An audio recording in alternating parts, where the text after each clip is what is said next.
Po mirëmëngjes. Thash flasim qetë, diskutojmë qetë të dashur miqtë e mi, pa zhurmë, pa poter, pa rëmuj, të pysim njëri tjetër dhe të flasim qartë, se pse po bën të demonstrata, pse po bën të protesta, si ka mundësi që qeveria nuk ndihmon mira qytetarë me shku me pyet ç'a është puna, pse është dita 21 sot e dytë, bëhet e 22-ta, që populli i Shqipërisë është një protestë. Kur kush nga qeveria, nga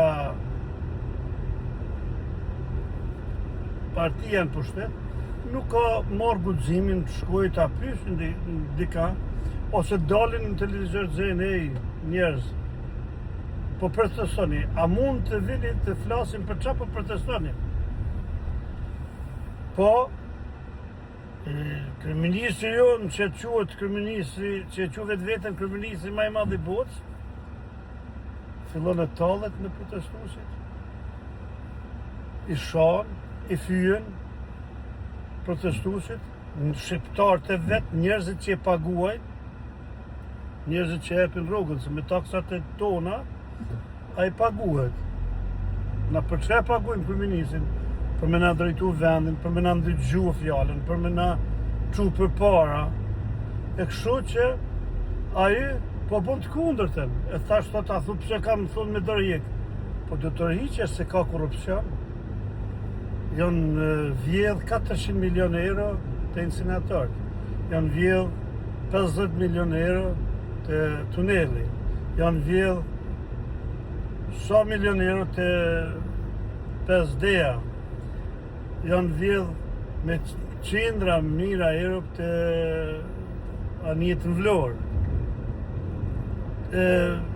Çdo ditë po vidhet nga taksat tona, po kjo korrupsioni pa korrupsion që nuk mundesh me thonë që s'mundesh me i vuemen këti korrupsionin në Shqipëri. Pra, këto janë, të gjitha këto janë ato që po çojnë popullin për të kërkuar dorëheqjen tonë, zoti kryeministër. E tjetra, në mediat e shtetit, mediat e blera, mediat që punojnë vetëm për Edi Ramën e për qeverinë e tij, me baton Haxhia, baton Vučića, e me disa gazetarë që vinë vetëm për të bërë sa më shumë përçarje në shqiptari, po t'isha në vendin e medjave të Edi Ramës, nuk do i lëjnë shatë studio. Se për momentin i duken tambet, fjalët e tyre që flasin, që shojnë protestin, që shojnë njerëzit, që shojnë popullin, edhe po paguën edhe ata, gazetarë, ata baton Haxhiat e baton Vučićat, me shokët e tyre po paguën nga parat e taksave shqiptare. Dhe na nuk du të me pas guxim me shakit popull shqiptar, sepse ka është mbushur thesi. Gjithë çka ka marrë madhështinë e duhur. Pra, protesta nuk do të stopohet deri sa t'jap dorëheqje kryeministri